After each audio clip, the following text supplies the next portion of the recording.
All right, hello everybody. Back again, and well, look, in 1979, when the Iranian Revolution took place, and American hostages were taken, I was 9 years old, and it was at this point that I really started to realize, well, wait a minute, there's some larger things going on in the world that I might want to pay attention to, that might be of interest to me. So this is where I really started getting my first sense that history wasn't just something that I thought was kind of neat and cool, but it was actually something that I was living and experiencing. So this particular time period that we're talking about now is of a special interest to me, because this is really the opening stages where I start to come of age myself. These are things that I witnessed. Now, I did not necessarily witness these things and have an understanding of the events that we're going to talk about today from a historical perspective. I had that experience from a personal perspective, just like you guys are experiencing. Many of my high school students right now are experiencing the world today and just starting to get a grasp of what your place is historically in the world. So I'm kind of you at this stage of the game in some of these cases. So what we're going to talk about today is what I'm referring to as realignments of the 1980s. Of course, we went through a very tumultuous time in the 1960s, lots of social movements, lots of questioning of the social standards and norms of the society of the time, and moving into the 1970s, where we actually see the resultant instability that came from that was a result of these social movements. So these social movements did not intend to create social instability, but ultimately they did. Of course, the social movements wasn't the only thing creating social instability. Also, political entrenchment and political issues that were going on to make us question the validity of our government was a significant issue as well. So we're going to talk about those. We've already talked about that particular part with the 1970s, but now we're going to move into the 1980s, 1980 to about 1992, and what I refer to as a realignment period in American history. So let's take a look at it. We're going to talk about, we're going to analyze how the 1980s constituted a political, social, and economic realignment resulting from the turmoil of the 1960s and 70s. So when you really stop and think about it, we can start the 80s off right with the election of 1980.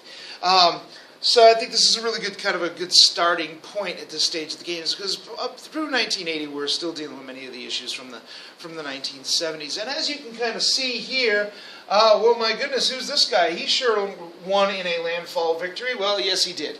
And in fact, if you take a look at this, this is the election of President Ronald Reagan running from the Republican Party.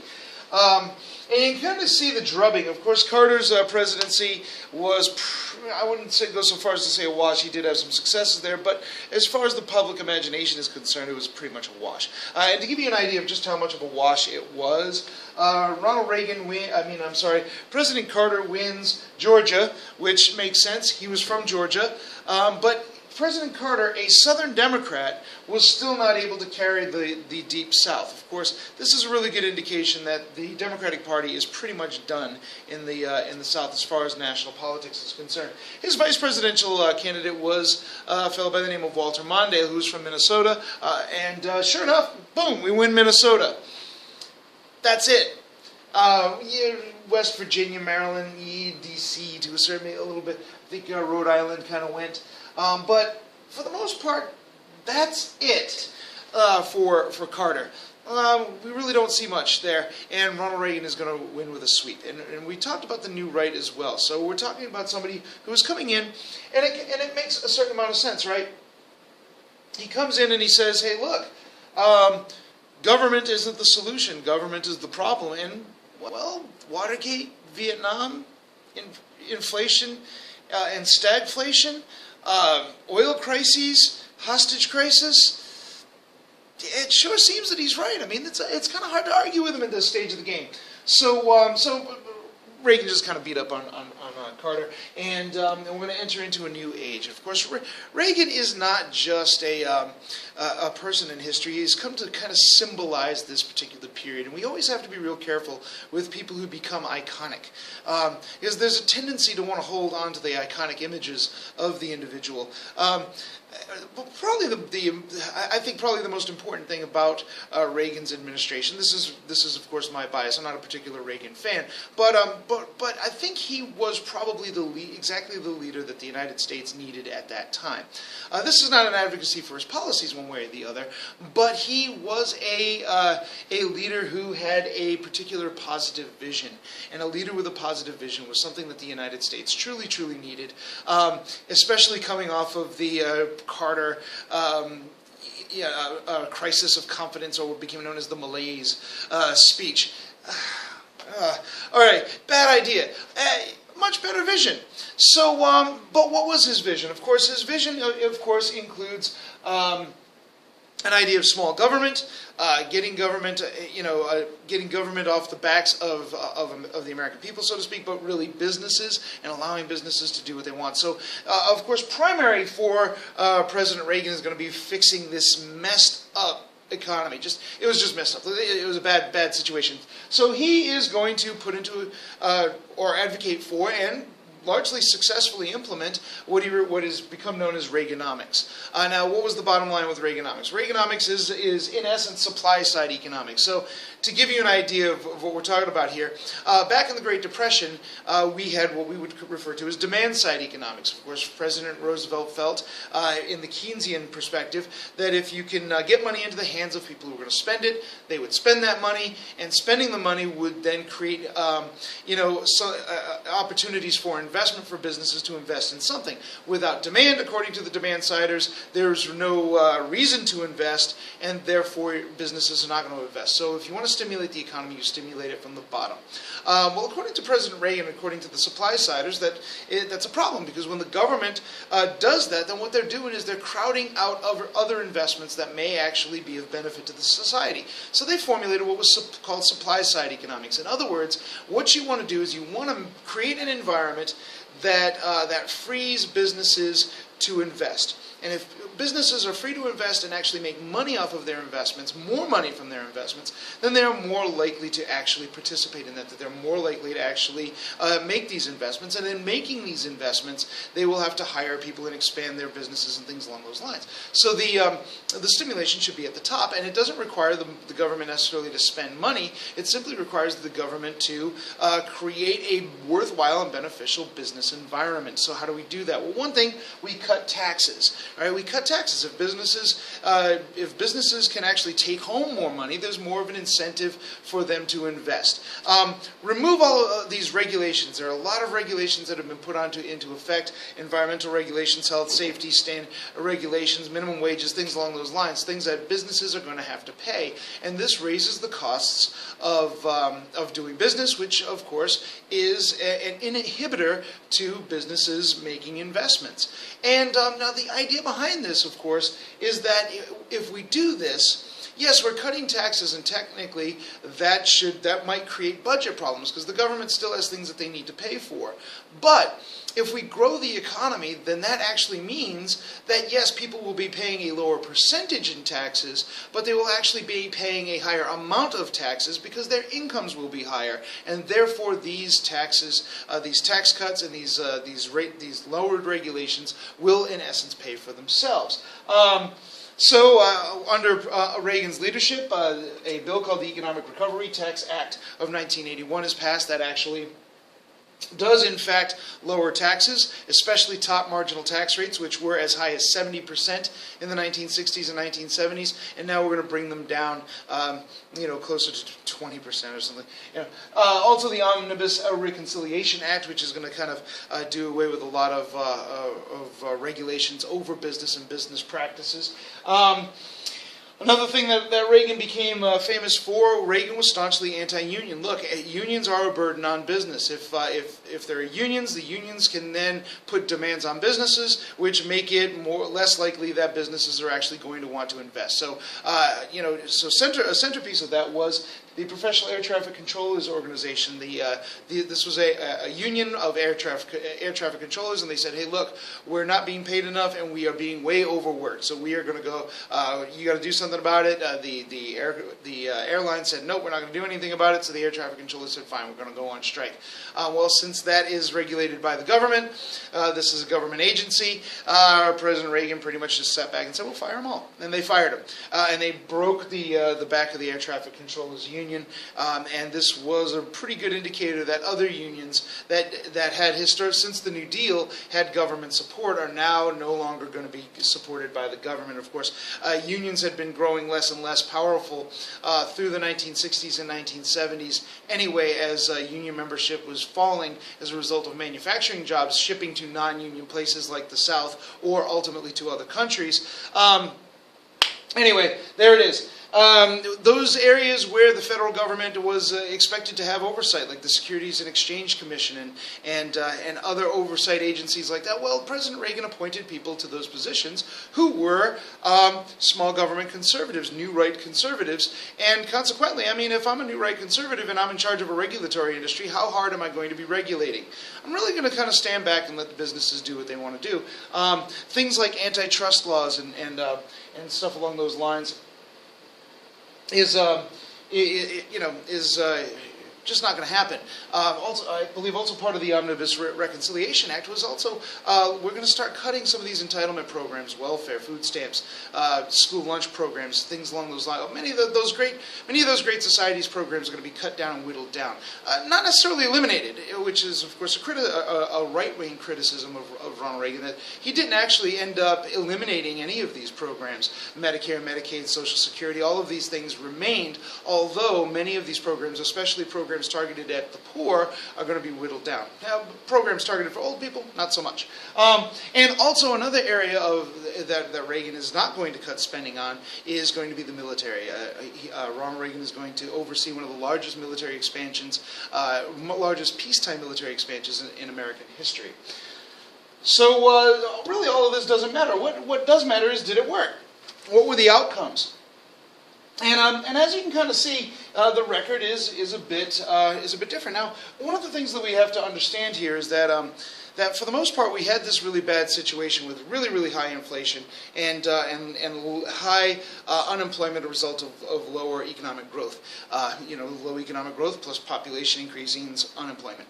And what are we going to do? Well, other administrations just didn't do it very. Carter tried to jump around, do some tax cuts and deregulation. Many of the things that Reagan promoted, Carter was already doing to a certain extent. And hadn't really worked out all that much. And ultimately what's going to happen is the Federal Reserve is going to step in and say, hey, look, we're done. And they're going to say, look, the first thing that we're going to do is take care of inflation. That's the main drag on our economy. And under the Fed chairman, Paul Volcker, the Federal Reserve is going to raise their rates. And of course, this is going to stifle the money supply, and it is going to create a recession, a really bad recession. In fact, it's the worst recession since the Great Depression, and I believe it's probably the third worst recession we've had in, since we've been really keeping track of this stuff. The second worst, of course, being the 2008 recession. So this was a huge recession. Of course, Democrats at that time are pounding Reagan and blaming Reagan for this recession. It wasn't his fault. He didn't do it. It was the Federal Reserve did it. The economy did fall out, and it really created some hardships for people. But after about a year or so, the Federal Reserve said, all right, well, inflation is where it's supposed to be, so we're going to lower our rates again. And then the economy started to come back up, and inflation did not. So it kind of regulated things. So that is pretty much the 1982 recession. After that, it's Reaganomics all the way. So aside from this, by the way, Reagan also gets credit for ending the recession, and he didn't do that either. Let's take a look. We can take a look at some of the data here, and of course, this is gross domestic product. Is our blue line here, and the consumer price index. So you can kind of see here. Here's this shaded area is the 1982 recession, and we can kind of see gross domestic product kind of falling off a bit. But the biggest thing happening here is, bam, this This line here, consumer price index, is what we usually associate with inflation, and you can see it came way down. The Federal Reserve actions did exactly what they intended to do. And of course, after the recession, once we let up a little bit, the economy is able to grow. So, so we have, it worked. It did. In this case, when you talk about the economy and the economy growing and keeping inflation relatively low, it did the trick. And the Federal Reserve has done a pretty good job of keeping the inflation low since then. We really haven't had an inflation issue. But on the other hand, a lot of this is also going to be drawn by huge deficits. Okay, so here we have two lines. The blue line is the federal surplus, is actually a federal deficit. It says surplus and deficit because but it's all deficit at this stage of the game. And what we can see here is absolutely the lower the line goes, the higher the deficit. If it was a surplus, it would be up here. And we also have federal surplus as a percentage of the gross domestic product. And you see they both fairly mirror each other. So what we're looking at during this particular period of time after the 1982 recession is extremely high deficits. It turns out that those tax cuts did not pay for themselves. And President Reagan was also, and Congress, of course, we've got to include that, was also increasing their spending on the military budget. So we're going to have deficits, and President Reagan, during the Reagan administration, we're going to run some of the highest deficits we've had since World War II. All right. We also had, because of the lack of regulation, we did have a bunch of banking scandals. There were certain banking scandals, like the Michael Milken scandal. I don't want to get all into these banking scandals, but an awful lot of banks took advantage of the fact that there wasn't an awful lot of oversight. Alas, there was some oversight, especially at the state level, and they got caught and they got busted, and it became a huge problem. But for the most part, unless you were doing something really egregiously big, like Michael Milken was, then you really could pretty much do what you wanted, and people did. Imports. What we end up seeing now is President Reagan.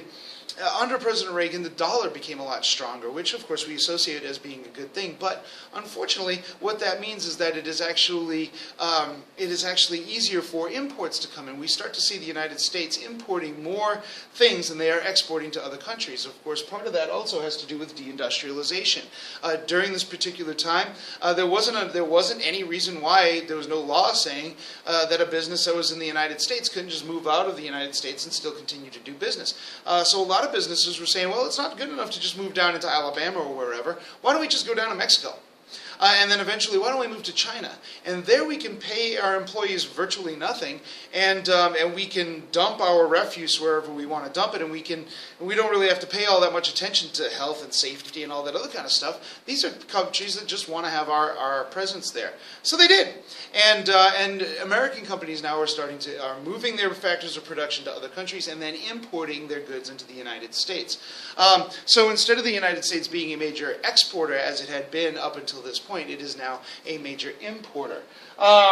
If manufacturing jobs are leaving the country, what does that leave? Well, that leaves relatively low-end retail jobs, which are the jobs that you guys don't want. For the most part, low wages, low benefits, not much chance for expansion, and the rise of what we would call the financial sector, Wall Street. And after the 1982 recession, Wall Street is going to start to kick in. They hadn't really been doing much, up to now, but a lot of these guys are starting to now that the economy's growing again, there's stuff to invest in. So Wall Street is going to start to invest.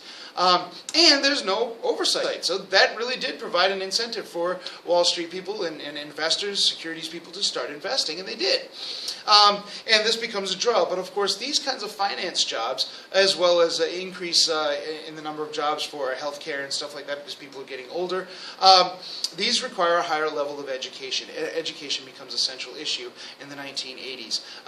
Whereas at one time, you could graduate from high school, go get a job at the mill, and you were perfectly fine. You could actually be able to buy a house, a car, and send your kids to college. That was no longer the case in the 1980s. If you wanted to be able to do that kind of stuff, you had to have a higher degree. Education becomes primary. Now, let's take a look at some other data here with regard to Reaganomics, and we can kind of see a kind of a mixed signal here. Real median household income during this time, we're going to see, is actually going to rise right up until about 1989, declining a bit into the 90s. Of course, we see in the 90s there is a recession going on, but we are going to see a bit of a rise in median income, although from 48,000 a year to 53,000, not all that much of an increase. But we also see, for the most part, kind of a flatlining of people in poverty. It rises significantly during the recession. Once the recession's over, it does drop, and then just kind of flattens out. Although, again, during the 1990, we're going to see poverty increase again. It kind of flatlines at around 15% or 13% or 14% or so during this time period, which is a lot higher. Oh, I'm going to pause. All right, I'm back. All right, anyway, I'm back. I didn't want you to have to listen through the announcement. So anyway, so there we go. So we see these, they're not bad. Pretty good numbers. Pretty good. However, one of the things that we're looking at here is, what do I got here? I have two. Income, Gini ratio, families by race. Oh, okay, now I understand where I was going here. So we take a look here, and what do we see? Now, this is something that we sociologists refer to as the Gini coefficient. In other words, it's a measure of how much inequality there is in your country. And of course, a Gini coefficient of 0 means that there's an absolute equal distribution of wealth. And a Gini coefficient of 1 means that there's just one guy in your society that has all of the wealth. Of course, we don't have any societies that are at that extreme. But the closer you are to 1, the closer you are to a society in which is totally lopsided. Now, one of the things that we do see during the Reagan years is a pretty good increase in inequality. Of course, in 1992 we start to see a huge increase going on, and we start to see even more concentration of wealth going on. But during this time period, we see a pretty good sized concentration of wealth, and not necessarily something that was typical of that time period. So, I mean, if we take a look at, say, the 1960s, a similar period of time in the 1960s, we see a sharp decrease in the Gini coefficient. There was a more equitable distribution of wealth going on at this time. So this is something that the Reagan administration has been criticized for, and that many of the gains, in fact, most of the gains that came out of the economy in the 1980s didn't actually go to normal everyday people. Typically, these benefits went to the top end of the political spectrum. But as you can see, there were gains that were made as the economy did improve in the 1980s, so we got to give credit where it is due. Foreign policy. Well, the Reagan foreign policy, of course, the New Right foreign policy was staunchly anti-communist. So the Reagan doctrine was such. The Reagan doctrine basically said that most of the problems that were going on in Latin America specifically, were because of Cuba. Because of communism, and therefore it was in America's best interest to make sure that you fought communists and all communist elements or socialist elements in Central America, because, hey, let's face it, Central America goes commie, boom, they can just come right up through Texas and call it a day. Of course, that would be absolutely idiotic, but it doesn't matter. That was the name of the game. So this is the Reagan doctrine. He's going to put the Reagan doctrine into effect. But remember, we just come out of Vietnam. Right? Vietnam was not all that long ago, and Americans are kind of hesitant to go into long-term military engagements. Not a problem. We'll just do a whole bunch of short-term military engagements. So like Grenada, little tiny island in the Caribbean, kind of had a socialistic-y government. There were supposedly hostages being held in Grenada, and the United States basically attacked it. So you have a little island in the Pacific versus the U.S. military, and of course the United States won in short order. Imagine that. And this, of course, was a great victory.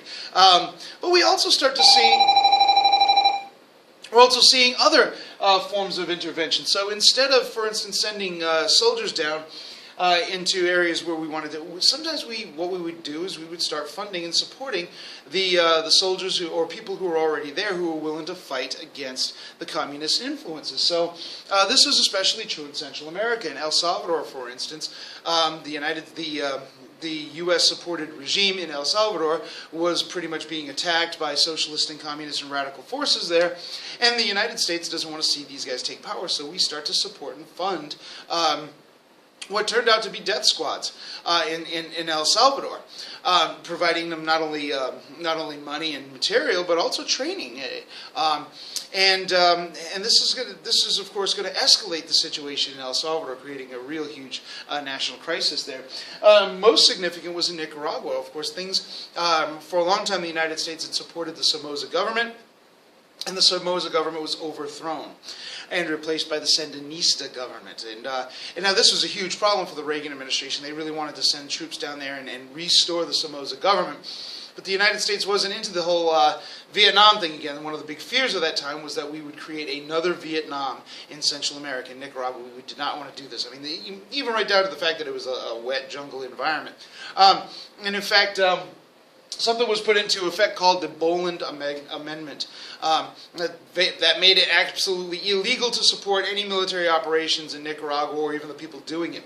Now, there was a group in there that was allied with the Somoza government. These were called the Contras. And these Contras are trying to fight against the Sandinista government, the socialist and communist Sandinistas. So, a picture here, by the way. And, well, we're going to see how that works out in just a moment. We also saw, now this is a little bit later on under President Bush, which was Reagan's vice president, who later became president in 1988 when President Reagan left office. We're going to see President Bush is going to send in a very quick military assault to arrest the dictator of Panama, a fellow by the name of Manuel Noriega. He's a guy who was pretty much a CIA asset for a while, but now had kind of gotten on our bad side. So we went in there, took him out. It was a relatively short, quick mission. Bada boom, bada bing, we're in, we're out.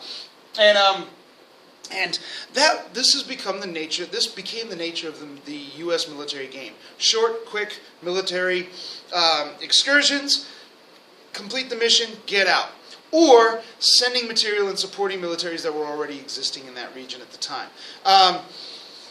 Now, with regard to the Middle East, of course, the United States had sent soldiers into Lebanon to put down. To secure the unstable situation there.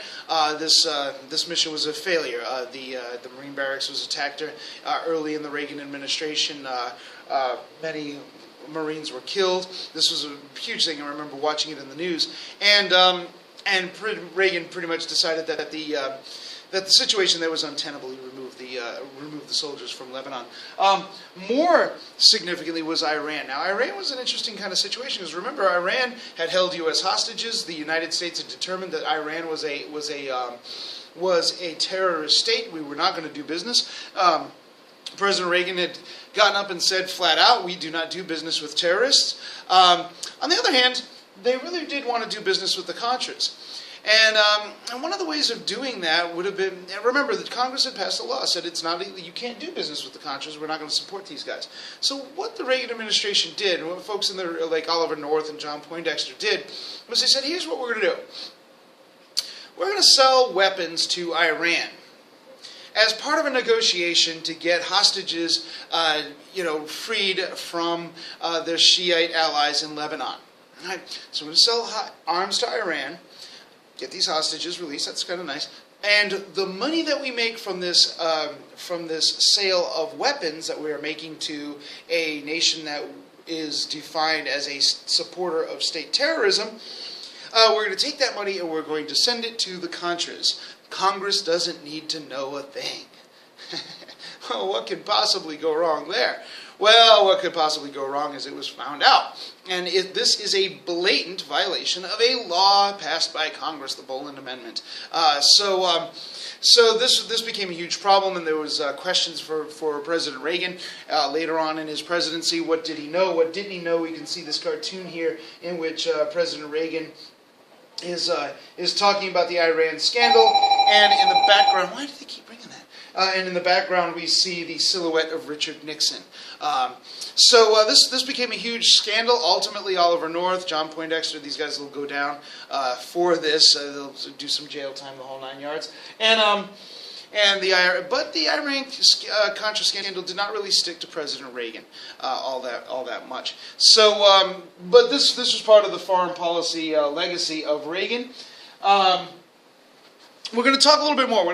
In a minute, we're going to talk about the fall of the Soviet Union, which actually takes place under President Bush the first. We'll also talk about some other stuff. We'll talk about the Persian Gulf War in another lecture. Now, there were also some pretty important domestic issues that were going on. One of these, of course, remember I showed you the graph on poverty a little earlier and showed how poverty kind of leveled out during this time period. Well, I didn't really get into this red line here. This red line shows poverty among women. So you can imagine that poverty among men, I didn't put that in there, but I probably should have, would be below this blue graph. What we're seeing during this time period is what sociologists refer to as the feminization of poverty. What's causing this feminization of poverty? Well, women are entering into the workforce, but because of inflation and because of the available jobs that are out there, many of the jobs that women are doing are relatively low-wage jobs. And we also see higher divorce rates during this time as a result of some of the liberalization of our norms and more during the 1960s and changes of laws that make it easier for people to get divorces. Much higher divorce rates are going on, and these were fueling this poverty of women. Also, one of the things that we're seeing during this time is an increase in teen motherhood. Actually, part of this is the fact that we're getting married later, or we're not making marriage central to, is becoming less central to the idea of motherhood and parenthood. So we see an increase in teen motherhood and unwed teen motherhood, and that's also fueling this feminization of poverty. We also see, and we talked about the breakdown of the economy in the cities in the last lecture, and I think about the people living in those conditions. Many of those folks are pretty well stuck in these urban impoverished regions. And there is one of the jobs that they have access to, or that they can get access to, is illicit jobs, especially in the drug trade. And during this time, we're actually going to see, of course, people. Oftentimes, when people are living under miserable circumstances, they will do what they can to escape, and that involves oftentimes taking drugs. And what we're going to see in the 1980s is a brand new drug coming out on the market called crack. And basically, what crack is a form of cocaine processed with usually some other inert ingredient which stretches out the cocaine, making the cocaine cheaper and consequently in many cases more addictive. So we start to see an epidemic of crack going through our urban landscape, and of course an awful lot of money is being made off of this crack. And along with this particular drug, we start to see the rise of gangs associated with the selling of this particular drug. So we have a huge problem there.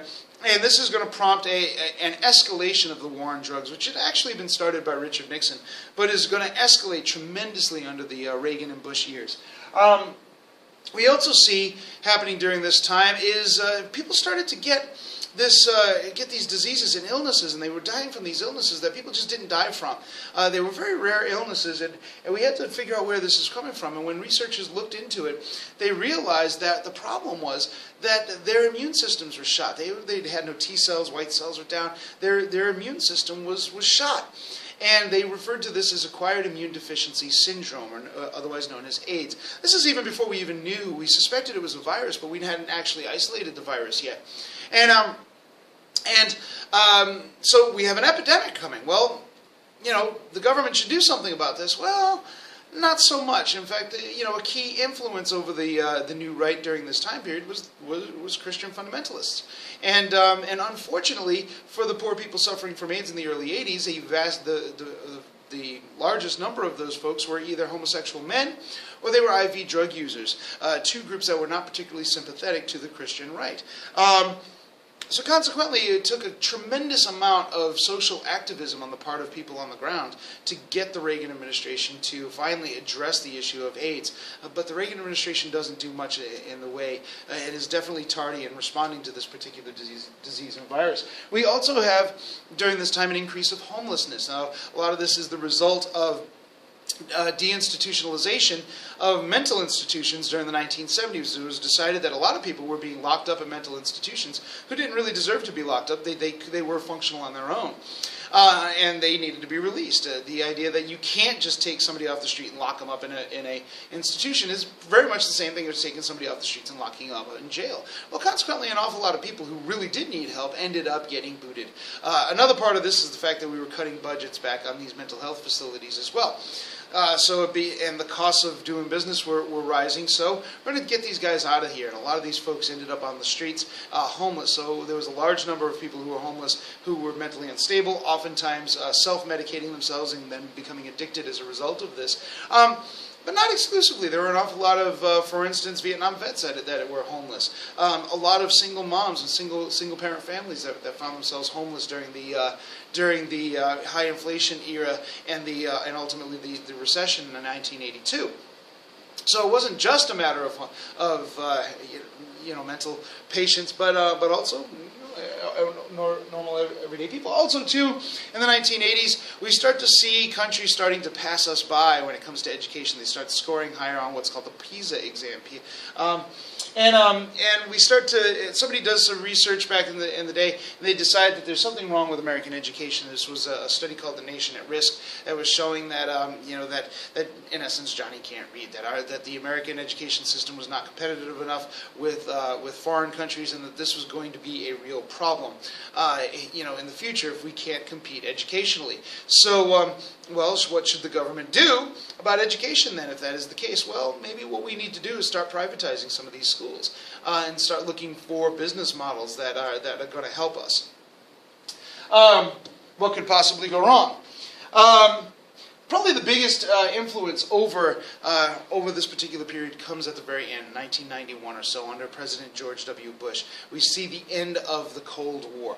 Now, this starts off with this fella here, a guy by the name of Mikhail Gorbachev. Now, before Gorbachev, Russia was run by a fellow by the name of Brezhnev. He was a pretty hardline communist guy.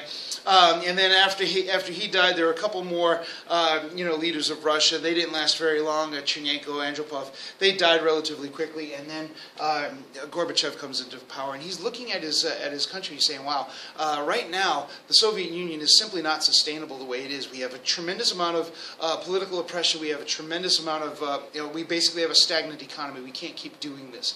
So Gorbachev institutes reforms, two different kinds of reforms to his program: glasnost, or a new openness. In other words, he's going to liberate Russians from the political oppression, increase freedom of speech, freedom of the press, and things along those lines. And perestroika, a reorganization, a restructuring of the Soviet economy to bring in more innovation and more incentives and things along those lines. So Gorbachev was a pretty interesting guy. A lot of reforms were starting to take place in Russia. And, of course, President Reagan had taken a very hard line against the Russians. He referred to them as the evil empire. He increased his military spending, and in response, the Soviet Union also kind of increased its military spending to try to keep up. Well, money that it was spending on the military, it wasn't spending on taking care of its people and taking care of its population. This was becoming a huge problem in the Soviet Union. And in fact, later on in President Reagan's presidency, he's going to visit Berlin. He will stand in front of the Berlin Wall, and he will talk about the symbol of repression that this wall represents. We talked about the Berlin Wall earlier on. And he is going to admonish Mikhail Gorbachev and say, "Mr. Gorbachev, tear down this wall." Little did he know that, in fact, that wall was going to be torn down, although not necessarily by Gorbachev. He will eventually meet with Gorbachev a few times. Most of these summits, they were called summits, and most of these summits really didn't end particularly well. But ultimately, they do end up signing an intermediate-range nuclear force treaty, which is going to cut back on its intermediate-range nuclear weapons. We could not get a comprehensive nuclear treaty because President Reagan was insisting on maintaining a strategy called SDI, the Strategic Defense Initiative, which was basically putting satellites in space to shoot down and destroy Russian or any other nuclear missile that was coming to the United States. In essence, from the Russian point of view is if the United States had a defensive shield, then basically they had the first strike capacity. They could fire their missiles whenever they wanted and destroy Russia, and it wouldn't be a big deal because Russia couldn't destroy them back. The idea of mutually assured destruction would be defunct. It was actually this program is actually a violation of the earlier nuclear treaties that were signed by the United States and the Soviet Union. But probably the most dramatic moment of this time period was the fall of the Berlin Wall, in which citizens from Eastern and Western Berlin met and literally just tore down the wall. They tore it down. East and West Berlin were unified, and as would be East and West Germany, so that today we just have a Germany, which is an interesting thing. Ultimately, it's kind of confusing, but what's ultimately going to happen is these reforms that Mikhail Gorbachev put into effect, it just kind of snowballed, and he lost control of these reforms in essence. Many of the Eastern Bloc states and countries in which, especially in Poland, where there was a very active solidarity movement going on, these countries were actually able to successfully leave the Soviet Union or get out of the Soviet Union's sphere of influence. This was becoming a huge problem. Many of the hardline communists in the Soviet Union decided that they were going to depose Mikhail Gorbachev. They eventually would put him under house arrest, and Mikhail Gorbachev will actually be rescued by the future president of Russia, a guy by the name of Boris Yeltsin. We can talk about him a little bit later on. But once after the attempted coup, it was very clear that Gorbachev was not able to really secure control over Eastern Europe and the Soviet sphere of influence. Eventually, Russia, and as I recall, Georgia, and I believe the Ukraine, I could be wrong, you can fact check me on this, decided that they were simply going to leave the Soviet Union. Well, once Russia leaves the Soviet Union, you don't really have a Soviet Union, and therefore you don't have a leader of the Soviet Union, and eventually Gorbachev had to say, yeah, I'm done, game over. Gorbachev is still around, by the way, and he's still a very active member of the peace movement and other economic justice movements and that kind of thing. So ultimately, the Soviet Union will fall in 1991. And what were the causes of this? Well, first of all, economic and political instability that was going on in Russia, in the Soviet Union at the time. A lot of this is going to be exacerbated by the reforms that Mikhail Gorbachev put into place. If you have political and economic instability, and all of a sudden people have the freedom of speech, that isn't necessarily going to make for a more stable. I'm all for freedom of speech, but it's not a stabilizing effect. And also, too, that the Soviet Union was involved in a very costly and a very, very, destructive war in Afghanistan. All right, going to war in Afghanistan, what could possibly go wrong? Well, yeah. So the Soviet Union went the way of the dodo in 1991, and this is really going to change American history significantly. We've been spending much of the last few lectures talking about this Cold War and how it impacted the United States. Well, the Cold War is over. We win. Yay. What else is there? All right, well, we can stop. History's ended.